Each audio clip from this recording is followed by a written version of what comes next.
This is Mike Grell, and you're listening to Warlord Worlds.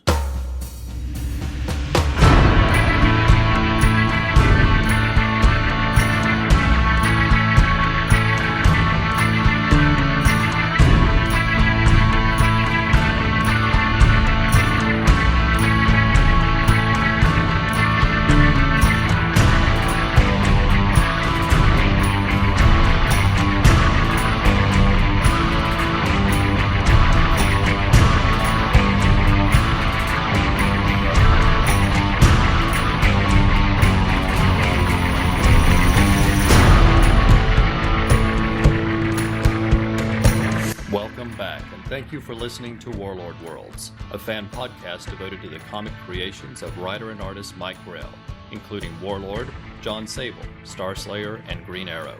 I'm Darren. And I'm Ruth, and this is a fan podcast. We're not affiliated with Mike Grell, and the opinions expressed are just ours.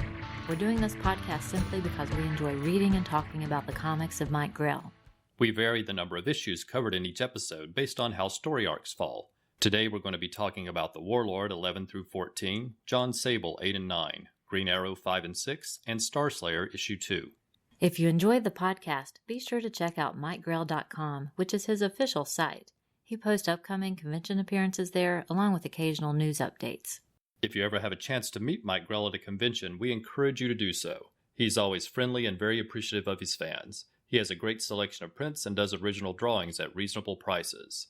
If you're unable to see him at a convention, but would like to get an original drawing, you can contact Scott Kress of Catskill Comics. He's the official representative for Mike Grell for commissions. He's always friendly and helpful. Also, fans will want to check out the trailer for the upcoming movie Star Raiders, The Adventures of Saber Rain, which features Mike Grell in a small role. He showed us the trailer when we saw him at Cherokee Comic-Con. It looks like a fun, lighthearted sci-fi adventure. We'll put the link to the trailer in our show notes. Seeing the trailer prompted us to look up Mike Grell on the Internet Movie Database at imdb.com, where we saw his middle name is Jon, spelled Jon, just like Jon Sable. Very cool. We also recommend you check out comic artist Stephen B. Scott on Facebook and Twitter. He's a great artist who has worked on Batman, X-Men, JLA, and Indiana Jones. Plus, he's friends with Mike Grell, and the two are currently on their Euro Tour 2016, visiting comic shops together in amazing cities like Amsterdam and Paris. It's great fun to see Scott's photos. And here are a few other resources that Mike Grell fans will enjoy. If you are on Facebook, check out the Mike Grell page, expertly run by Gus Ceballos. Professor Allen of the Relatively Geeky Podcast Network is a Mike Grell fan and occasionally covers Mike Grell comics. Jeff Messer at the Geek Brain Popcast is a lifelong fan and has done a couple of interviews with Mike Grell on his show. Green Arrow fans should enjoy the Emerald Archer podcast from Ed and Nick Moore, which covers Green Arrow comics both past and present. Black Canary fans have a couple of podcasts they can check out, including Ryan Daly's Powers of Fishnets, that features both Black Canary and Zatanna, and Feathers and Foes, that focuses on the birds of prey. Links to all of those resources are in the show notes for those of you who want to check them out. We would love to hear from you, so drop us a note and let us know what you think of the show. Please give us your thoughts on the stories and art or any aspect of Mike Grell's comics. We'll provide our email address and other ways to contact us at the end of the episode.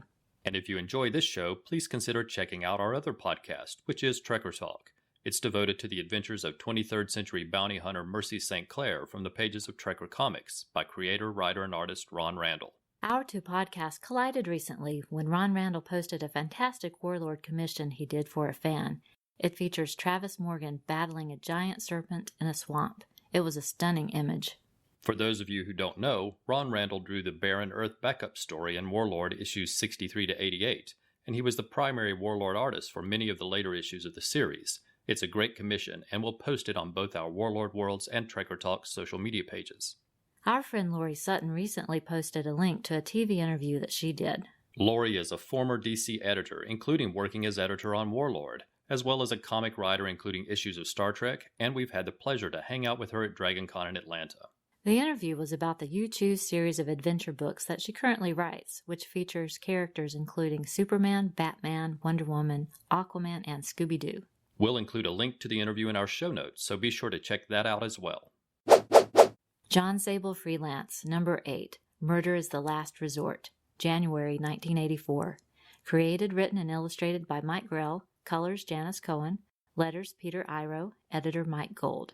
Our story picks up the day after the previous issue. Jason Sonny Pratt is talking to Jon Sable on the phone and says he hopes he didn't scare the lady off from the night before with his appearance as Zorro. Then he uses his knowledge of Sable's secret identity as children's author B.B. Flem to blackmail Sable, but in a friendly way, into letting Sonny become his partner of sorts. Sancho de Sable's Don Quixote, he says.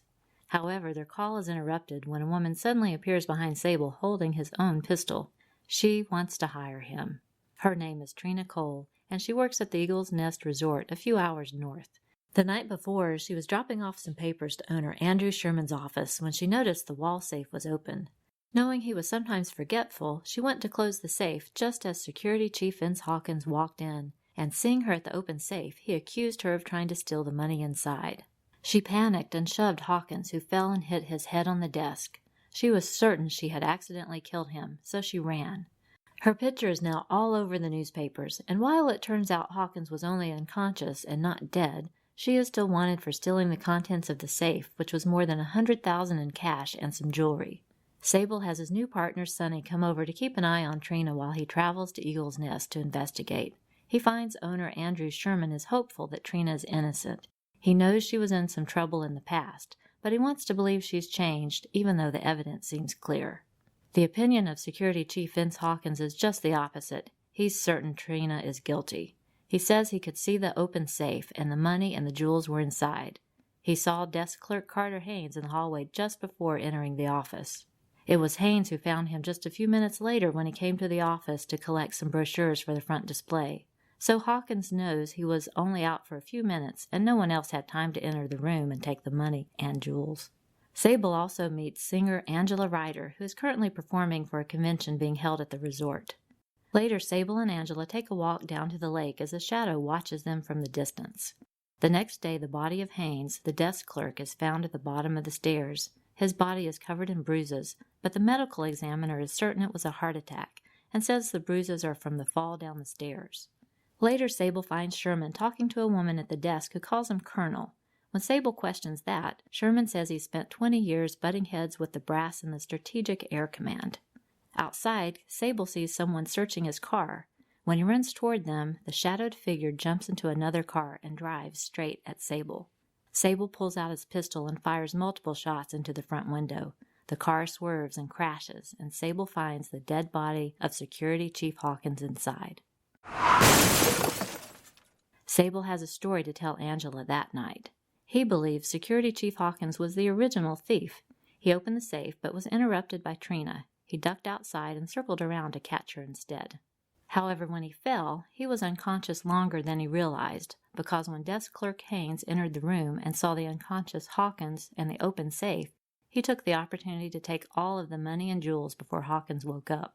In a desperate attempt to win over Angela, Haynes gave her a piece of jewelry. However, that was his big mistake, because he didn't know Angela was Hawkins' accomplice. When she showed the necklace to Hawkins, he beat up Haynes to find out where the money was hidden, but Haynes died of a heart attack during the beating, so Hawkins threw the body down the stairs to cover up the bruises. While Hawkins and Angela never figured out where the money was hidden, Sable did. Haynes was telling the truth about coming to the office to collect brochures, and he hid the money in the box of brochures. Sable opens the box to illustrate his point, and in addition to the money and jewels, he finds a file titled Top Secret, Operation First Strike. Just then the door crashes in, and Sherman and the woman who called him Colonel and 2 other men enter with rifles raised, and Sherman thanks Sable for recovering his property. The cover by Mike Grell features Jon Sable caught in the headlights of an oncoming car, reminiscent of the scene when Hawkins drives toward him in the issue. Some of my favorite art in the issue are the various scenes of the resort on the lake. It made me wonder if it might be based on a place Mike Grell had visited. There are lots of characters to introduce in this issue, which is constructed a bit like a mystery, so we meet many suspects in short order. I think there's a funny inside joke in the issue when Angela is telling Sable how difficult it is working at these types of resorts. To illustrate her point, on page 12, she jokingly asks, "Have you ever been stuck in an elevator with the Elks from Rice Lake, Wisconsin?" I believe Mike Grell is from Wisconsin, so perhaps he is really familiar with the Elks of Rice Lake. Jon Sable Freelance number 9, Cliffhanger, February 1984. Created, written, and illustrated by Mike Grell. Colors, Janice Cohen. Letters, Peter Iro. Editor, Mike Gold. As our story continues, we learn that Sherman has promoted himself from colonel to general. He is the leader of an extremist group, and the convention attendees at the resort are actually his troops in disguise. He is eager to get his Operation First Strike files back before anyone can discover his plans. Sable and Angela manage to escape as the soldiers are walking them to the woods to dispose of them. As they are hiding out along the shore of the lake, they notice faint lights coming from a partially submerged entry into a cave. They follow the narrow tunnel, which opens into a large cave full of ammunition and explosives. They overhear plans for a nuclear bomb to be transported in a truck to the United Nations building, and the group has other nuclear bombs hidden in the cave for future use. Angela reveals to Sable that she is actually a lieutenant in the Air Force on an undercover mission to investigate Sherman. Security Chief Hawkins was her partner. Sable got most things wrong during his investigation. Hawkins did break into the safe, but not to steal the money or jewels. He was there to collect the First Strike plans until Trina Cole interrupted him. The only part Sable got right was that desk clerk Haynes did take advantage of the situation to steal the money, but didn't realize that he had also stolen Sherman's plans. She and Hawkins initially thought Sable was working with Sherman, which is why Hawkins was searching Sable's car. Angela explains the precise trigger mechanism needed to detonate a nuclear bomb, which means the two of them could start a fire to trigger the explosives in the cave to destroy the bombs without setting off a nuclear reaction. Sable dons his battle mask and prepares for action. He sets up a matchbook with a cigarette burning to ignite a box of explosives that will soon blow up the cave. As he and Angela are leaving the cave, they run into the general and one of his soldiers.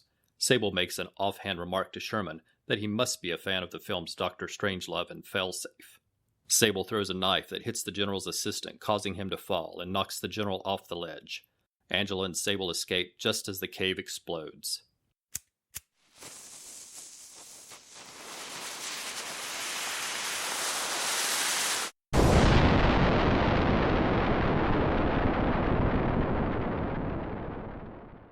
Sable commandeers a motorcycle to intercept the truck that has already departed, carrying the bomb to the United Nations. The truck is making slow progress on the narrow back roads, allowing Sable to quickly catch up to it, and a well-timed hand grenade causes the truck to explode and crash over a cliff. The issue features lots of interesting plot devices, including Sable tying his shirt to a rock and rolling it down a hill to confuse the dogs that are tracking him, and the clever way he uses the matchbook as a fuse to detonate the explosion in the cave. The issue features a great cover by Mike Grell. Jon Sable is on a ledge in the cave firing his gun while reaching out to Angela, who is hanging over a cliff. The layouts and art in this issue are varied and interesting. I like the atmosphere and the night scenes on the lake when Sable and Angela discover the cave. And I like the way the story unfolds visually on pages 16 and 17, as Sable is setting up the delayed detonation of the explosives. Page 21 is a great sequence as Sable and Angela make a dramatic last-minute exit from the cave just before the explosion. And pages 24 through 26 feature another exciting visual sequence of the motorcycle chase and the truck exploding and crashing over the cliff. I particularly like the reference to the film Dr. Strangelove, which is my all-time favorite film. It's a classic Cold War comedy directed by Stanley Kubrick and featuring the hilarious Peter Sellers in multiple roles. The outrageous subtitle of the film is How I Learned to Stop Worrying and Love the Bomb.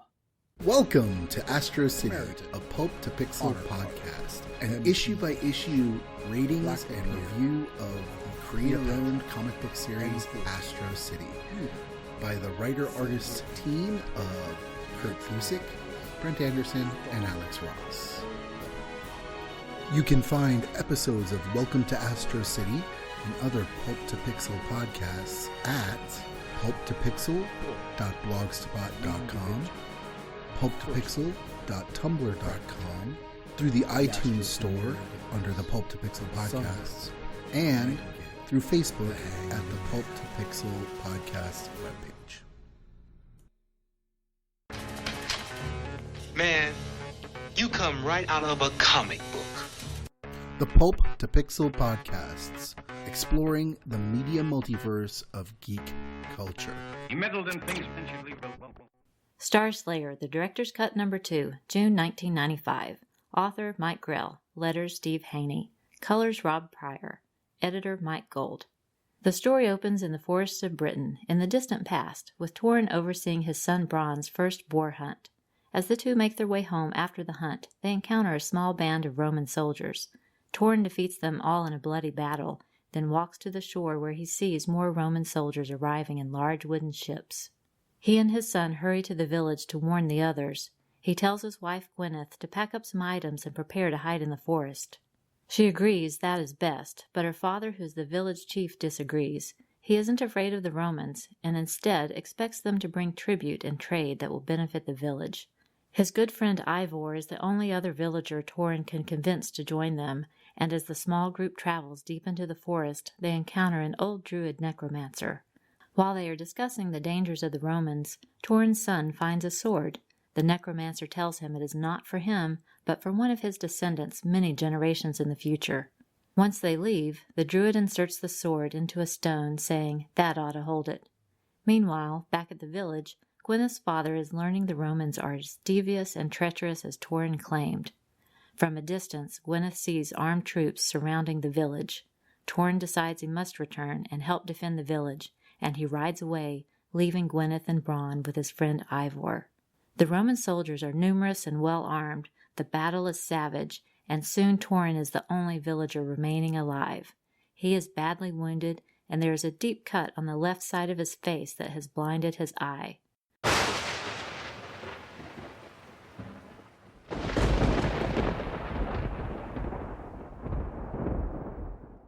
A storm is raging, and he is outnumbered by soldiers with sturdy shields and sharp spears. He hears an order for his capture, and says it is far better to die a free man than to live a Roman slave. He leaps toward the soldiers with his sword in hand to make a final attack, but there is a flash of bright light, and he vanishes. He suddenly appears on a spaceship. There is a view of an alien planet, moon, stars, and sun in the background, and a dark-haired woman looks at him from a computer console. In the director's cut version of the first issue of Starslayer, we were dropped into the future in the middle of the story, but here in issue number 2, we step back into the past and get Torrin's origin story, and we learn who Gwyneth is that he was longing for at the end of issue number 1. The cover by Mike Grell provides a split view of Torrin in the past fighting the Romans, and the scene of Tamara on board the Jolly Roger from the last page. There are many dynamic images and panel layouts that are well done, and the pacing is good throughout the issue. There's a 2-page splash page of Torrin's son killing the boar that is reminiscent of the 2-page title page spreads that Mike Grell often uses in his Warlord series. There's also an impressive 2-page spread of Torrin fighting the Romans. It's a great action pose, and it's interesting because it isn't a typical landscape image that is usually seen in 2-page spreads. Instead, the book has to be turned sideways for a vertical 2-page spread. That isn't something you often see in comics. I love the page where Torrin is looking out to sea, and the view of the ships in the water near the rocky shore is overlaid on his cape, creating a very nice effect. And I really like the silhouette of the group traveling toward the woods with the sunset behind them. It's a gorgeous mix of red, orange, yellow, and purple. There's another stunning 2-page spread of the bloody battle between Torrin and the Romans near the end. The entire scene is framed by the curl of a red cape of one of the Roman soldiers. It's an impressive image. The night sky is filled with rain and lightning to create just the right ominous atmosphere in Torrin's final stand against the Romans, and his disappearance and rematerialization includes stars shining through the image, creating a terrific effect. Of course, a favorite sequence of mine was the encounter with the Druid and the hints that implied he is Merlin from the Arthurian legend. It's neat to make Torrin an ancestor of King Arthur. And it's a treat to see the sword Excalibur make a brief appearance as sunlight strikes it through a round window, causing it to sparkle and gleam like magic. It was a golden age. Our Martian civilization was at the height of its peace and prosperity. White Martians came from beneath the planet's surface, bringing fire from the planet's guts, and they burned us all. I lost my family, came to Earth when my civilization was destroyed. Detective Jon Jones is what you might call my human alter ego. I'm not the only thing from outer space that's come, but right now I'm the only thing that can stop alien invasion. My name is Jon Jones. Also known as the Martian Manhunter. I'm Mars' sole survivor. There's a reason for that. I will defend Earth. The Idle Head of Yavanu podcast available through iTunes, Shout Engine, and the Internet Archive. Green Arrow number 5, The Gauntlet, Part 1, June 1988. Writer Mike Grell. Pencils Ed Hannigan. Inks Dick Giordano and Frank McLaughlin. Colors Julia Lacquement. Letters John Costanza. Editor Mike Gold. The story opens with the bustling nightlife on Broadway Avenue in Seattle. Each panel features a different view of the street and different crowds of people, but there are always two well-dressed men in each image. One is wearing a green coat with a scarf, and the other a blue coat with a bow tie. At Sherwood Florist, we find Colin, a part-time worker who is helping Oliver put items into storage for Dinah. Colin is a hard worker who is saving up for college, and he's wearing a Washington Huskies hooded jacket. Oliver takes a break from work and flips through a magazine about Alaska. He wants to visit and asks Dinah to go along to watch the start of the famous Iditarod dog sled race. The two men we saw on the street in the opening scene walk into the shop, and Dinah comments they are becoming her best customers. The man in the green coat asks to buy a white rose for their 7th anniversary. Then the two leave and continue to walk along the street and then into a park. Ominous shadows are shown in the background, and the two are brutally attacked. One is killed and the other is hospitalized. Back at Sherwood Florist, the police explain they found the receipt for the flower at the crime scene and hope to learn more from Oliver and Dinah. There have been a series of similar brutal attacks against gay men in the area and a general increase in gang activity. The next day, Colin shows up to tell Dinah he can't continue to work for her anymore. The hood of his Washington Huskies jacket is pulled up over his head, and he's avoiding eye contact. She tries to convince him not to quit and finally manages to see his face, which is cut, bandaged, and badly bruised. He begins to cry and explains he has been involuntarily drafted into a gang, and the beating he suffered is from the initiation. Meanwhile, Green Arrow slips into the intensive care unit to see the man who survived the attack in the park. He says the assailants were just kids, and Green Arrow promises to investigate. Oliver then goes undercover, first visiting a gay bar, and then walking alone along the same route as the couple from the last attack. He is ambushed by a group of teens, but he fights back, knocking out 2 of the attackers, and then chases after the third. When he catches up to him, he is shocked to see it is Colin. The cover is a close-up of Green Arrow with his bow drawn and 2 white roses in the bottom corner. I like the street scenes of the nightlife in Seattle particularly, and I like the way the flowers framed the center scene of Oliver and Colin working on page 2. The silhouettes of Oliver and Dinah inside the shop and framed with a yellow background in the last panel on page 4 are also very nice. The crime scene of the 2 attacked men is a little puzzling. There are several police officers on site collecting evidence and taking photographs, but no medical personnel. That was especially confusing when it was revealed later that one of the 2 men survived the attack, because surely someone would have been attending to the survivor. I enjoyed the light and pleasant banter at the flower shop. It was fun to see those slice-of-life moments with Oliver and Dinah relaxing and enjoying each other's company. And the mention of the Iditarod dog sled race foreshadows a future story, so stay tuned. Also, while we've seen the green Sherwood Florist delivery van in the past, I don't think I've mentioned that I like the design. It is reminiscent of a 1940s van, maybe harking back to the origin of Green Arrow in the comics. Just a thought. Colin is a very interesting character, and Mike Grell's writing makes us care about him immediately. The scene of him leaving the shop at sunset with his head hung low was effective, showing how downtrodden he is at the moment. Hopefully, Green Arrow can help him in the next issue. Green Arrow number 6, The Gauntlet, Part 2, July 1988. Writer Mike Grell, pencils Ed Hannigan, inks Dick Giordano with Frank McLaughlin, colors Julia Lackamet, letters John Costanza, editor Mike Gold. The story picks up right where we left off in Part 1. When Oliver realizes it is Colin, he tells him to sit on a bench while he ties the other gang members to a tree. He then pressures Colin to tell him what is going on and who is in charge. Colin wasn't involved in any of the earlier attacks. This was the first task he was given after being forced to go through the initiation called the Gauntlet.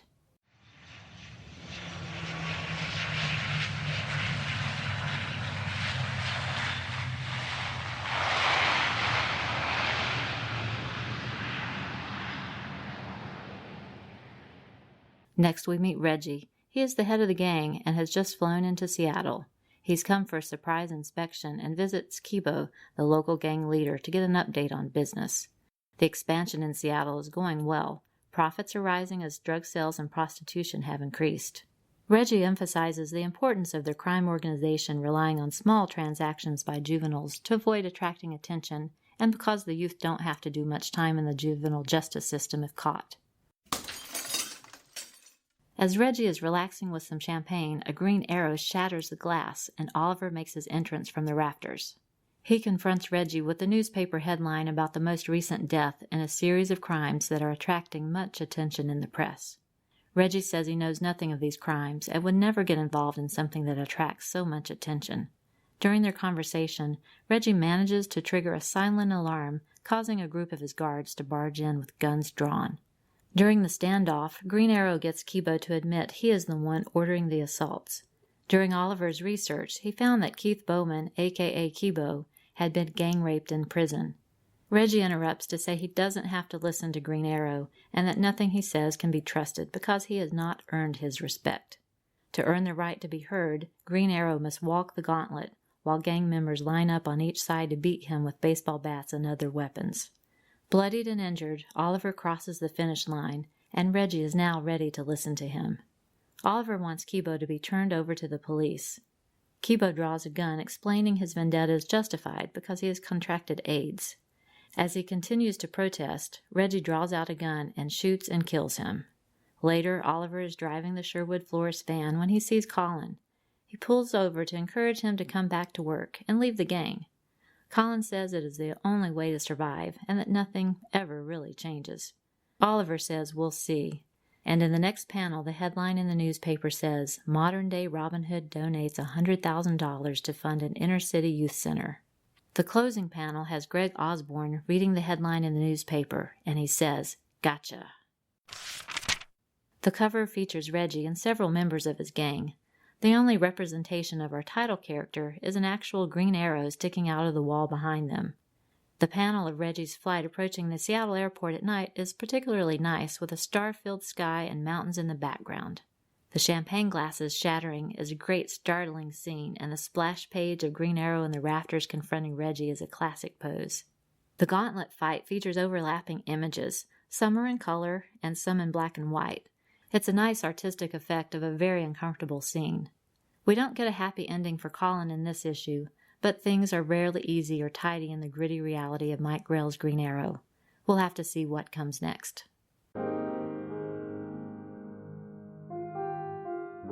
Black Canary. I'll need a sparring partner. I'm Zatanna. Why do you care about some leggy dame in nylons? Or have I answered my own question? Ladies and gentlemen, it's time for magic. Black Canary and Zatanna, together in one podcast. I'm Ryan Daly, and I've got a thing for superheroes in fishnet stockings. That's why I started Power of Fishnets, the Black Canary and Zatanna podcast. Join me every 2 weeks as I celebrate the Blonde Bombshell and the Mistress of Magic in their exciting adventures published by DC Comics. Power of Fishnets, available on iTunes and at fireandwaterpodcast.com. The Warlord number 11, Flashback, March 1978, written and illustrated by Mike Grell. This will be the easiest issue of Warlord that we've covered so far, because it's primarily a reprint of Travis Morgan's origin story from earlier in the series that we already covered back in episode 1. The cover features a menacing view of Morgan holding his sword in one hand and his gun in the other hand. It's a great pose by Mike Grell. The story opens with Morgan, Machiste, and Mariah on the run from a Triceratops. The three duck into a narrow cave for safety, and there Machiste and Mariah catch up on some much-needed rest. But Morgan stays vigilant and thinks back to when he first arrived in Skataris. After these 2 new pages, the issue transitions to a reprint of the first appearance of Warlord from the first issue special, recounting how Morgan arrived in Skataris and met Tara, and how the two first encountered the evil Deimos. It's a well-timed reprint to remind readers of Tara, who we haven't seen in several issues, as well as reminding us of Deimos, who was just revived by the witch in the previous issue. Shag, a Firestorm fan, will appreciate this issue, as it features an ad for the explosive first issue of Firestorm by Jerry Conway.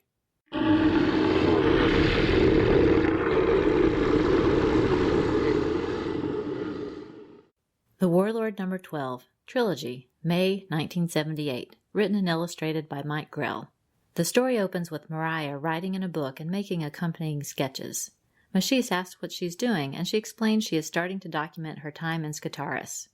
Just then they hear a huge fight break out in a nearby bar, and look through the open doorway and see Morgan in the midst of a fight, and the two question each other about why they follow a man who seems to revel in acting like a savage. Machiste recounts the story after he and Morgan had escaped from the gladiator school and while Morgan was building his army. A young boy approached, wanting to join the troops, and he even brought his own sword. However, Morgan encouraged the boy to enjoy his childhood. As the rejected boy walked off into the woods, a T-Rex attacked. Morgan rushed forward, firing his gun, and when the T-Rex turned toward him, the boy swung his sword, cutting deep into the flesh and muscles of the dinosaur's ankle, causing it to fall and allowing Morgan and Machiste to finish off the beast. Morgan rewarded the boy with an ornate helmet, a fine horse, and a flag, and told him to return to his village as his herald. Meanwhile, Mariah remembers a time just after she arrived in Skataris. Morgan quietly took her to a clearing where she saw a beautiful unicorn. She was entranced to see a creature she thought only existed in legend. But then, an arrow pierced the unicorn, and a band of warriors erupted from the forest, killing the creature. Enraged, Morgan descended upon the men, killing them all, and then bowed and wept over the dead body of the unicorn. She wonders what kind of man combines savagery with sensitivity, fury with passion, and a steel blade with gentle hands. Morgan approaches them, refreshed, after winning the brawl in the bar, and toasts them, saying, "This is life." The issue is interesting as Machiste and Mariah feel the need to explain to each other why they feel a bond with Morgan. It's a valid question to explore as Mariah has left the comforts and technology of the surface world, while Machiste is a monarch who chooses to spend large amounts of time away from his kingdom. The cover features Morgan and the T-Rex, but unlike the scene in the issue that features a young boy, it is Mariah who is in peril on the cover. I'm sure putting her on the cover instead of the boy helps sell more copies. The 2-page title spread for this issue features Morgan engaged in a brawl in the bar. The page of the T-Rex attacking the boy is turned sideways. I'm a little surprised it wasn't done as a 2-page spread because it would have benefited from that, but I guess it wasn't as common to have several 2-page spreads in a single book at this point in time. The unicorn is colored in beautiful yellows and golds and looks great against the green backgrounds of the forest. It was as sad for the reader to see it killed as it was for Mariah.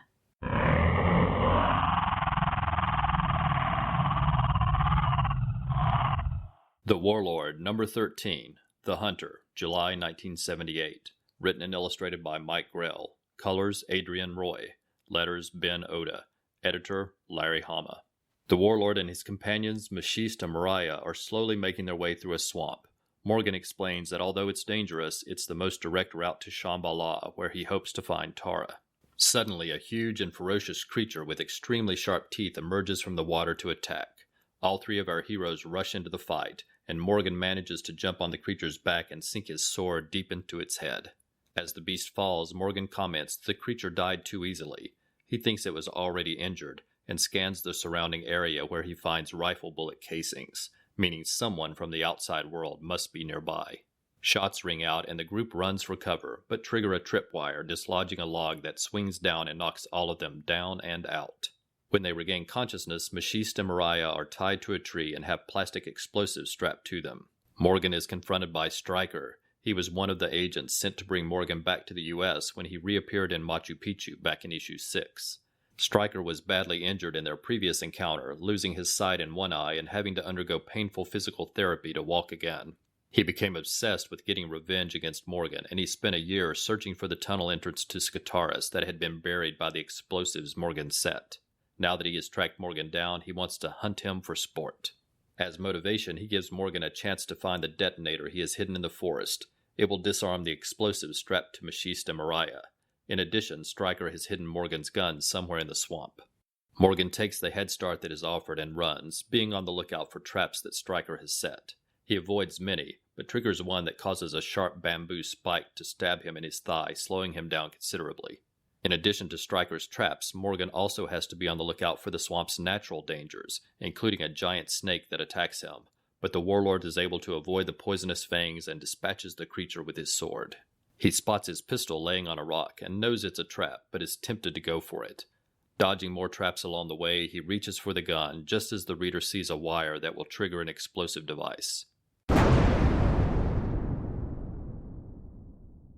From a distance, Stryker sees the explosion and smiles, and walks on to collect the detonator, but is surprised to see it is no longer where he hid it.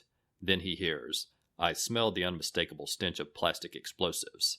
Stryker turns to see a bloody and seriously injured Morgan holding both the detonator and his gun. Before Stryker can respond, Morgan shoots him, the bullet passing directly through his blind eye. This was a fast-paced, action-packed issue with so many hazards for Morgan to overcome. The cover shows the Warlord battling the vicious swamp creature, and he is framed in the crosshairs of a rifle that is aimed at his heart. The art in this issue is great. In addition to the various creatures, there are so many details included in the flora and fauna of the land, and I love the way moss hangs from the trees. The 2-page title spread, which shows our heroes engaged in battle with the swamp creature, is spectacular. The layout includes a dark tree in the background, echoing the arc of the neck of the creature. The expressions on their faces and the poses of the characters are spot on. All are startled and are moving to avoid the attack. There is no conversation on these or the following pages as the group reacts and focuses on the fight. Another nice page later on features a large, full-figure view of Stryker in the center of the page that overlaps all of the other panels on the page. It's a great layout. As usual with Mike Grell's art, there is a nice variety to the panels that often add to the dynamics of the story and make it easy to visually follow the flow of the story. Battling multiple creatures in the story helps to reinforce the sense of danger and illustrates the natural hazards in the world.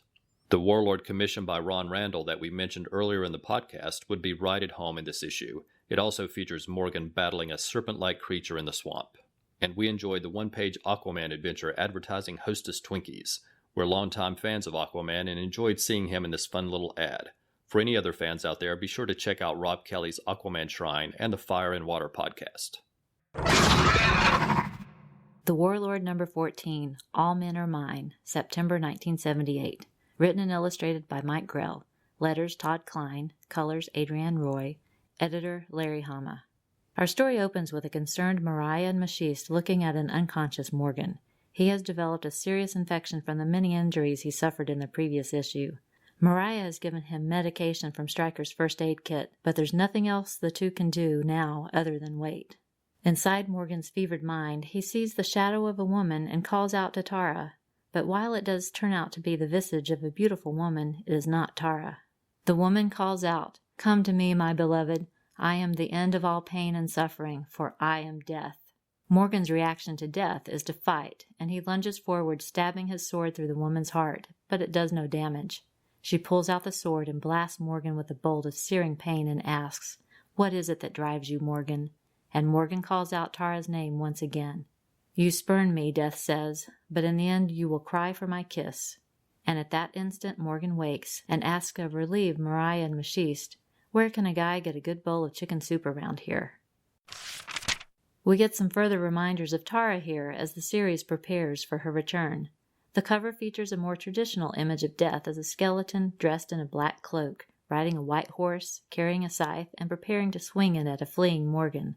The shadowed introduction of Death is nicely done and does look very reminiscent of Tara. It's exactly like Morgan to face Death by fighting, and his attempt to kill Death is quite amusing. And it's really nice to see Machiste and Mariah so concerned about Morgan. It harks back to the earlier story when the two were recounting past adventures with him.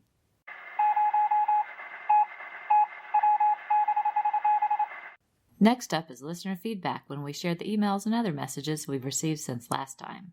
We sincerely appreciate every message we've received and truly believe they add immeasurably to the show. So a big thanks to everyone who took the time to write in. Michael Lane wrote in saying, "I just wanted to mention how happy I am to see a podcast dedicated to Mike Grell. I was first introduced to him through the Longbow Hunters, but then became a fan of his Warlord title and all of his other work. I had the opportunity to meet him for the first time at Baltimore Comic-Con in 2015, and it was great. I bound the complete run of his Warlord and Green Arrow books, and he did an amazing sketch of Ollie in my first Green Arrow book. He was a joy to talk to, very friendly, and actually spoke to my wife and me for well over an hour. One of the best experiences I've ever had meeting a comic book professional, and I'm thrilled to see you promoting his work." And Michael attached a copy of the sketch he mentioned, which is amazing. And what's even more amazing is that we were at the same Baltimore Comic-Con, and we remember seeing Mike Grell drawing in someone's bound Green Arrow book. So it appears that we were in line right behind Michael. As they say, it's a small world. Michael's hope is to eventually get a sketch in each volume of those bound Green Arrow comics. Top choices for the sketches are Dinah, Shadow, and Eddie Fires. And if he gets the opportunity, he'd like to do the same with his Warlord books as well. That sounds like a great ambition, Michael. I hope you get more opportunities to meet up with Mike Grell and get those sketches. And maybe we'll run into you at another convention as well. Outside the Long Box just discovered our podcast and is excited to listen because they love Warlord. We really hope you enjoy it and look forward to hearing your thoughts in the future. Karen Williams of the Between the Pages blog shared several comments, including one about Starslayer, saying she really enjoyed our introduction as she knew almost nothing about that series. She went on to say, "One thing I really like about your podcast is how you use them to talk about other things you like, such as Robin Hood." She shared that she had enjoyed it if we would do the occasional one-off special episode about things like Robin Hood or the Avengers British TV show, so maybe we'll consider doing something like that from time to time. Thanks, Karen. Karen also appreciated the reference to Basil Rathbone in Errol Flynn's Robin Hood, as that's one of her favorite movies, and she really appreciated our joke about losing the Best New Podcast Award to Trekker Talk. Son of Cthulhu of the Crap Box of Cthulhu blog got in on the conversation about Robin Hood as well. He realized his 11-year-old son hadn't seen the Errol Flynn Robin Hood yet, and it was time to correct that. He liked the picture we posted of the remains of the original castle at Nottingham, saying history can be so cool. And he had some good questions about our time in Sherwood Forest and Nottingham specifically. He wanted to know about the tax rates, and if they were collected by a wolf in a hat. Now that was a clever reference to the Sheriff of Nottingham, voiced by Pat Buttram in the Disney Robin Hood animated film. And still speaking of references, Clinton Robinson of the Coffee and Comics blog was happy to hear us reference Zorro as portrayed by Duncan Regehr. He shared that Regehr's version of Zorro is generally how he pictures the character. I absolutely love that version of the show from the 1990s as well, and I've always wanted to meet Duncan Regehr. He doesn't seem to make convention appearances though, but in addition to acting, he is also an artist, and periodically has art exhibitions in Canada. It would be lovely to attend one of his exhibitions. Brian Mulvey wasn't surprised that our personal Robin Hood collection included the series starring Richard Greene from the 1950s, as it's a favorite of his as well. And many thanks to Brian for saying I'm a dead ringer for Maid Marian. Brian gets bonus points for that. Plus, we learned that Brian has been a huge fan of Zorro his whole life. Like us, he has both the Guy Williams and the Duncan Regehr shows in his DVD collection, and he even shared a photo with us of him as a kid dressed up like Zorro. You were adorable, Brian. Ange of the Supergirl Comic Box Commentary blog wrote, "Just wanted to say that I listened to episode 3 and it made me want to do something I never thought I would do. Read a Warlord comic. I tend to shy away from sword and sorcery stuff in general, although some titles now and then intrigue me. Your description of these early issues makes them sound like fun entertainment, so I might have to seek these out. I have said before I consider myself a Grell fan, even if Warlord is a hole in my knowledge. I'm hoping that someday you will discuss his work on the Legion, the place I discovered him and discovered comics." Ange isn't the only one who asked us to cover Mike's time on the Legion of Superheroes. Jeff Messer's also a big fan of the Legion, and like Ange, first discovered Mike Grell through his work on that series. That's an important part of Mike Grell's career, so we will definitely visit it in the near future. We're just trying to figure out exactly how we want to cover it, so stay tuned, Jeff and Ange. And speaking of Jeff Messer, he gave us some kind compliments in a post, saying we have a perfect balance of fan devotion and respect in the way we approach each issue. Too often I have heard podcasts that get bogged down in the podcaster's need to make wisecracks or sound self-important. Darren and Ruth are all about the work, speaking for itself, and giving it due respect in the presentation. It is as refreshing as it is enjoyable to listen. Plus, he gave us a shout-out on a recent episode of his Geek Brain Popcast, mentioning both Warlord Worlds and Trekker Talk. Thank you, Jeff. Joe Crawford of the Non-Discerning Readers blog posted a photo and comments about Barren Earth that generated some great comments by both writer Gary Cohn and artist Ron Randall. The Barren Earth series ran as a backup in Warlord and was edited by Laurie Sutton. Ron Randall replied, saying it was his first major work in comics in the mid-1980s, and it was tons of fun to collaborate with Gary Cohn on his vivid and groundbreaking epic. This series had just about everything the 10-year-old boy in me loved about comics, plus a great story to satisfy the adult fan in me as well. We're going to be covering Barren Earth in the future, but even though it was published as a backup in Warlord, we'll most likely cover it on Trekker Talk because of the connection to Ron Randall. However, when we do cover it, we'll mention it here on Warlord Worlds for those of you who want to hear about the series. We were overwhelmed to read the many wonderful iTunes reviews we've received. We meant to cover several of these last episode, but it sadly slipped our minds, so we're very sorry to those of you who had to wait to hear us mention your review. An Exploration and Celebration of Mike Grell's Worlds by Ryan Daly. There's only one reason I might give this podcast 4 stars instead of 5, and that simply is that it didn't premiere months ago. Seriously, what took Darren and Ruth so long to replicate the love and devotion they show to Ron Randall's Trekker comic on their Trekker Talk podcast for the glorious works of Mike Grell? I'll give them the full 5 stars because the result is well worth the wait. They're not simply tackling Grell's stellar fantasy Warlord or his character redefining run on Green Arrow. They're covering both, and they're adding some of Grell's other works like Starslayer and Jon Sable too. Ruth and Darren are great podcast hosts. Their fondness for the subject matter is evident, and their knowledge of Mike Grell and the stories he crafts is always on point and enthusiastic. I can't wait to hear more from this show. Excellent, wrote Woody C. Can't wait to hear more and dig deep into the Master's catalog. Bravo. Must Listen by Ed Moore. Darren and Ruth bring their excellent research, thoughts, and delivery to yet another niche of comics podcasting that has been underserved. Mike Grell is a true master, and few could do him the justice that Darren and Ruth will. Grab it before it gets too hot. Mike Grell Fans Rejoice by Westside Gus. We suspect this might be Gus Ceballos, but let us know if we guessed wrong, please. I'm a huge fan of Iron Mike, and I'm so happy there is a podcast available to review and summarize the great stories he has provided comics fans for nearly 40 years. Definitely have me coming along for the Warlord Worlds ride. Just What the Grell Fan Has Been Waiting For by Jeff Messer. As a lifelong Grell fan, this is like having a podcast catered to me. And Darren and Ruth are legit fans, who are incredibly nice people to boot. The right blend of recap and fanboy and girl love. Excellent podcast by Saya Masinko. If you are interested in Mike Grell, this is the podcast for you. The hosts share the coverage equally and both speak with clear and even voices. This podcast can serve as both an introduction to Grell's works and as a loving tribute to favorite stories. You will find yourself hooked. Another Smash by Joe Crawford. This podcast focuses on comic legend Mike Grell, Green Arrow, Jon Sable, Starslayer, and of course, Travis Morgan. As usual, the Sutherlands do a superior job covering a nice selection of issues every episode. Grell is Great by Rob Kelly. What a great idea for a show. Instead of focusing on a particular series or character, Warlord Worlds follows the work of a single creator, the great Mike Grell, across all of the various projects he has been a part of. A fun premise well performed by Darren and Ruth Sutherland, whose love of Grell's works shines through every episode. If you're a Grell fan, this show is a must. If you're not, give it a try, and I bet you'll come away with a greater appreciation for all the cool comics the man has worked on. A very big thanks to all of you who were so kind to take the time to post these reviews on iTunes. We can't thank you enough.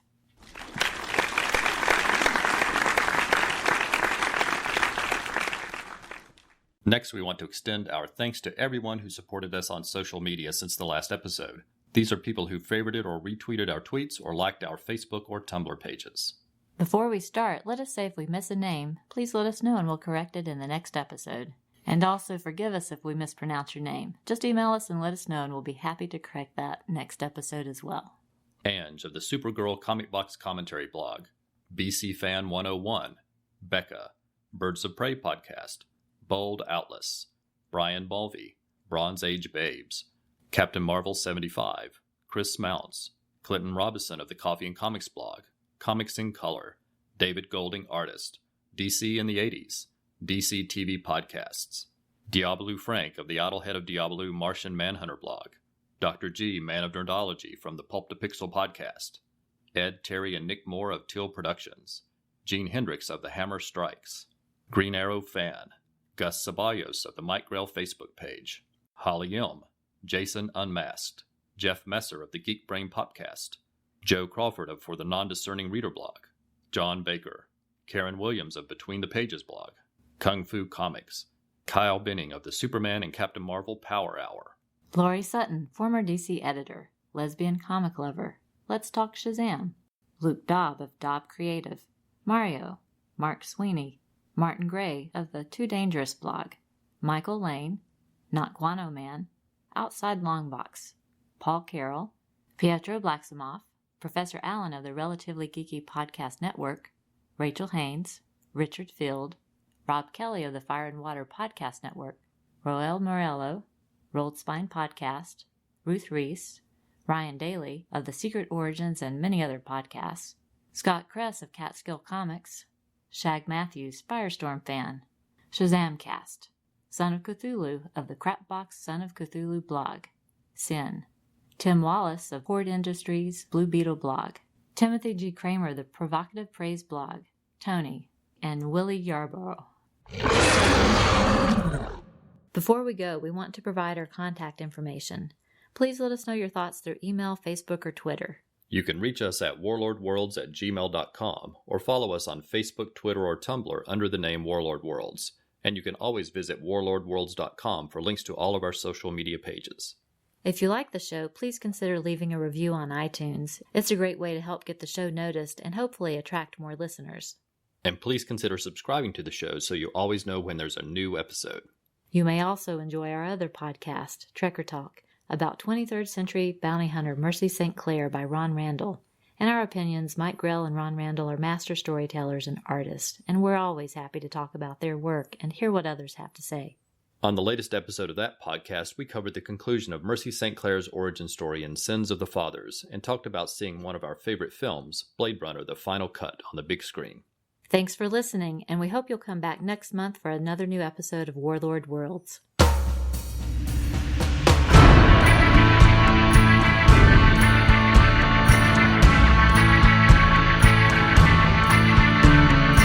Warlord Worlds is not affiliated with DC Comics or Mike Grell. The views expressed on the show are solely ours. Music is taken from the album royalty-free instrumental music for movies and websites. Sound effects are taken from the albums Sound Effects Collections Volume 9, Ultimate Sound Effects Collection, Sound Effects Library Volumes 1 and 2, Weapon Sound Effects, #1 sound effects for movies, TV, and websites, Sound Effects Volume 4, Archery Sound Effects, and Amazing Sound Effects of Monsters and Dinosaurs. We make no money from this podcast, and no copyright infringement is intended.